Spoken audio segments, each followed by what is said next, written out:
இங்கே ஒருத்தி மெண்டல் ஹாஸ்பிட்டல்ல உயிருக்காக போராடிட்டு இருக்கா. பக்கத்துல நின்றுட்டு இருக்கா அவளோட பொண்ணு. அம்மா என்னை விட்டுட்டு போயிடாதீங்கன்னு சொல்லி அழுதுட்டு இருக்கா.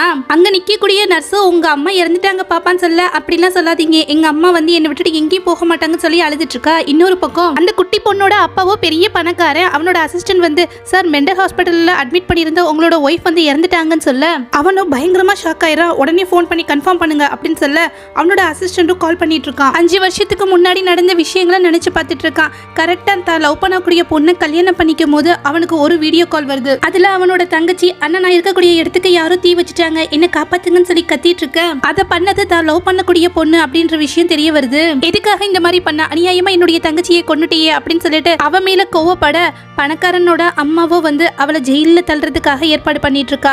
இந்த மாதிரி சிச்சுவேஷன்ல அவளுக்கு ஏதாவது மன ரீதியான பிரச்சனை இருக்கலாம்னு சொல்லிட்டு அவளை கொண்டுட்டு வந்து மெண்டல் ஹாஸ்பிட்டல்ல அட்மிட் பண்ணிட்டு போயிடுறான். கிட்டத்தட்ட 5 வருஷம் ஆச்சு. அந்த ஹாஸ்பிட்டலுக்கு வந்து ஒரு தடவை கூட அவளை பார்த்திருக்க மாட்டான். இப்ப தன்னுடைய ஒய்ஃப் வந்து இறந்துட்டா அப்படின்ற விஷயம் தெரிஞ்சதுக்கு பிறகு அந்த ஹாஸ்பிட்டல்லயே 4 வருஷத்துக்கு முன்னாடி ஒரு குழந்தைய வந்து அவ பெத்தெடுத்ததா அவனுக்கு நியூஸ் வருது. இப்ப நேரா ஹாஸ்பிட்டலுக்கு கிளம்பி போக அவனுக்கு முன்னாடியே அவனை கல்யாணம் பண்ணிக்கிறதுக்காக ஒரு பொண்ணோட வந்து என்கேஜ்மெண்ட் பண்ணிருப்பாங்க அவங்க ஃபேமிலியில. இப்ப அந்த ஹாஸ்பிட்டலுக்கு வந்துட்டு அவனுக்கு பிறந்த குழந்தைய யாருக்கும் தெரியாம அங்கிருந்து கூட்டிட்டு போக சொல்லிடுவான். நம்மளோட ஹீரோவோ இறந்து கிடக்கிற தன்னுடைய பொண்டாட்டியை பார்த்துட்டு எந்திரி, நீ ஒரு பாவி, என்னுடைய தங்கச்சியை வந்து கொலை பண்ணிருக்க, அப்படி இருக்கும் போது எனக்கு பதில் சொல்லாம நீ எப்படி சாகலாம், எழுந்துரு அப்படின்னு சொல்லி கத்திட்டு இருக்க. பக்கத்துல நின்றுட்டு இருக்க அவனோட அசிஸ்டண்டோ அவனை அமைதியா உட்கார வைக்கிறான். இப்ப அவன் அந்த ஹாஸ்பிட்டல்ல இருக்கும் போது சில வீடியோஸ் எல்லாமே ரெக்கார்ட் பண்ணி வச்சிருப்பா. அதை அவன்கிட்ட கொண்டு வந்து கொடுக்க அவனும் அதை பிளே பண்ணி பார்த்துட்டு இருக்கான். நான் உங்களுக்கு ஒரு குட் நியூஸ் சொல்ல போறேன், நான் பிரெக்னெண்டா இருக்கேன் அப்படின்னு சொல்லி ஒரு வீடியோ போட்டிருப்பா. அதுக்கு பிறகு நமக்கு குழந்தை பிறந்துருச்சு, நம்மளோட குழந்தைக்கு சிங்ஸின் பேர் வச்சிருக்கேன், இதுதான் நம்மளுடைய பொண்ணு, நம்மளோட பொண்ணுக்கு இன்னைக்கு ஃபர்ஸ்ட் பர்த்டே. ஹாஸ்பிட்டல்ல இருக்கக்கூடிய டாய்லெட் எல்லாமே கிளீன் பண்ணேனா அதுக்கு கிஃப்டா எனக்கு ஒரு கேண்டில் கொடுத்தாங்க. அதை பொருத்தி வச்சுட்டு நம்மளோட பொண்ணோட பர்த்டேவை செலிப்ரேட் பண்ணேன். ஒவ்வொரு வருஷமும் கலைஞ்சிட்டே போகுது, நீங்க வந்து என்னையும் பாப்பாவையும் கூப்பிட்டுக்கீங்க அப்படின்னு சொல்லிட்டு நான் ரொம்ப எதிர்பார்த்துட்டு இருக்கேன். முதல்ல உங்களுடைய பொண்ணு அப்பான்னு சொல்லி கூப்பிடா பாருங்க அப்படின்னு சொல்லிட்டு ஏகப்பட்ட வீடியோ இருக்கு. நான் உங்களுடைய தங்கச்சியை வந்து கொலை பண்ணல, நீங்க எதுக்காக இமெயில சந்தேகப்பட்டீங்க, நான் அப்படி பண்ணிருப்பேனா என்ன, இந்த ஹாஸ்பிட்டலுக்கு வந்ததுக்கு பிறகு நீங்க வந்து என்ன பாப்பீங்கன்னு எவ்வளவோ நாள் வெயிட் பண்ணிட்டு இருந்தேன், இன்ன வரைக்கும் நீங்க என்ன வந்து பார்க்கல அப்படின்னு சொல்லிட்டு இருக்க. அவனும் அதெல்லாம் பார்த்துட்டு ரொம்ப ஃபீல் பண்ணி அழுதுட்டு இருக்கான். நம்மளோட ஹீரோயினும் இறக்கிறதுக்கு முன்னாடி தன் பொண்ணுக்கிட்ட நீ வெளி உலகத்தை பார்க்கணும்னு ஆசைப்படுறியா பாப்பா அப்படின்னு சொல்லி கேட்டிருப்பா. அந்த பொண்ணு அது எப்படிமா இருக்கும் அப்படின்னு சொல்லி கேட்க, இங்க மாதிரி இருட்டா இருக்காது, அது ரொம்பவுமே வெளிச்சமா இருக்கும் அப்படின்னு சொல்லி, நீங்க அப்ப என் கூட இருப்பீங்களா அப்படின்னு சொல்லி கேட்க, நிச்சயமா இருக்க முடியாது பாப்பா, நான் அப்ப வானத்துல ஒரு நட்சத்திரமா இருப்பேன், எப்பவும் உன்னை பார்த்துட்டே இருப்பேன், உன்னுடைய அப்பா உன் கூட இருப்பாரு, எப்பயும் அவரை விட்டு போயிடாத, அவர் கூடயே இரு அப்படின்னு சொல்லிட்டு இருக்க. அந்த பொண்ணும் அழுதுட்டு இருப்பா. இப்ப ஹாஸ்பிட்டலுக்கு வெளியில வந்து நிக்கிறான். அந்த இடத்துல ஒரு குட்டி பொண்ணு நிக்கிறா. அவளை பார்த்தோன்னே இதுதான் என்னுடைய பொண்ணா இருக்கும்னு நினைக்கிறேன், இவளை பார்த்தோன்னே என்னுடைய இதயத்துல ஏதோ ஒரு விதமான ஃபீலிங்ஸ் உண்டாகுதே அப்படின்னு சொல்லிட்டு ஒரு ஸ்டெப் எடுத்து வச்சு தன் பொண்ணுடைய பக்கம் திரும்பி போக, அந்த குழந்தையும் தன்னுடைய அப்பாவை பார்த்துட்டு அம்மா சொல்லியிருக்காங்க அப்பா ரொம்ப ஹேண்ட்ஸமா இருப்பாருன்னு சொல்லிட்டு, நிச்சயமா இவர் தான் என்னுடைய அப்பாவா இருக்கணும் அப்படின்னு சொல்லிட்டு அதுவும் தன்னுடைய அப்பாவை நோக்கி நடந்து வருது.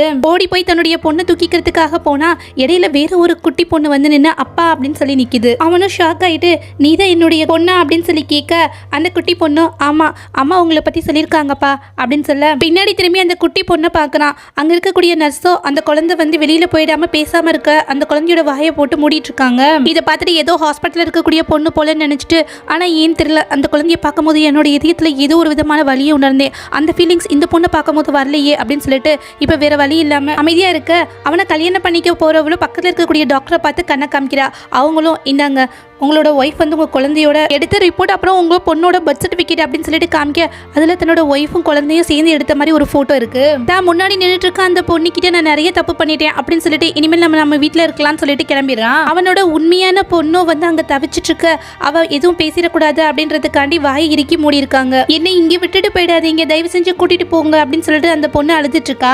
அவங்க அப்பா பின்னாடியே வெளியில அந்த குட்டி பொண்ணு ஓடி வந்துட, நர்ஸும் டாக்டரும் அந்த பொண்ணை பிடிச்சிட்டு இங்க பாரு அது உன்னுடைய அப்பா கிடையாது, இனிமேல் நீ இந்த ஹாஸ்பிட்டல்ல தான் இருக்கணும்னு சொல்ல, அந்த பொண்ணு டாக்டரோட கையை கடிச்சு வச்சுட்டு அந்த இடத்த விட்டு ஓடி போயிரா. அவளை போய் பிடிங்க அப்படின்னு சொல்ல 2 நர்ஸ் அவளை துரத்திட்டே வந்துட்டு இருக்காங்க. இப்ப அந்த குட்டி பொண்ணும் வந்து அவங்க அப்பா கார் பின்னாடியே அப்பா என்னை விட்டுட்டு போயிடாதீங்க நில்லுங்க அப்படின்னு சொல்லி பின்னாடியே ஓடி வந்துட்டு இருக்கா. உள்ளுக்குள்ள உட்கார்ந்துட்டு இருக்க அவனுக்கோ வந்து ஹார்ட்ல பெயின் வர ஆரம்பிக்குது. அவனோட அசிஸ்டண்டோ என்னாச்சு சார் அப்படின்னு சொல்லி கேட்க, என்னன்னு தெரியல என்னோட ஹார்ட்ல வந்து பெயினா இருக்கு அப்படின்னு சொல்ல, அவனை கல்யாணம் பண்ணிக்க போறவளோ உங்களுக்கு நல்லபடியா ஹார்ட் ஆப்ரேஷன் முடிஞ்சிருச்சு, அதுக்குள்ள எப்படி திரும்பவும் பெயின் வரும் அப்படின்னு சொல்லி பேசிட்டு இருக்க. பார்த்தா அந்த குட்டி பொண்ணு ஓடி வந்துட்டு இருப்பா.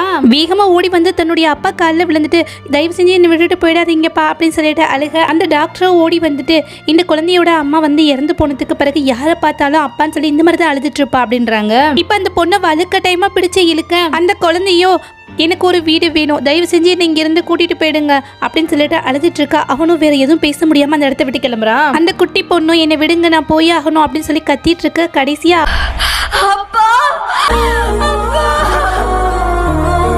அப்படின்னு சொல்லி கூப்பிடுறா. அப்பான்னு சொல்லி கூப்பிட்டு அடுத்த செகண்டே அவனால அந்த இடத்த விட்டு மூவ் பண்ணவே முடியல. வைத்தியக்கார ஹாஸ்பிட்டல் இருக்கக்கூடிய அந்த நர்ஸும் அந்த பொண்ணை வலுக்கட்டாயமா தூக்கிட்டு போக அந்த ஹாஸ்பிட்டலோட கதவையும் வந்து க்ளோஸ் பண்றாங்க. இப்ப நம்மளோட ஹீரோவை வந்து அந்த இடத்துல யோசிச்சுட்டே நின்றுட்டு இருந்துட்டு அந்த குட்டி பொண்ணை திரும்பி பார்க்கறான். அடுத்து என்ன நடந்தது அப்படின்றத நெக்ஸ்ட் பார்ட்ல பார்க்கலாம். தேங்க்யூ.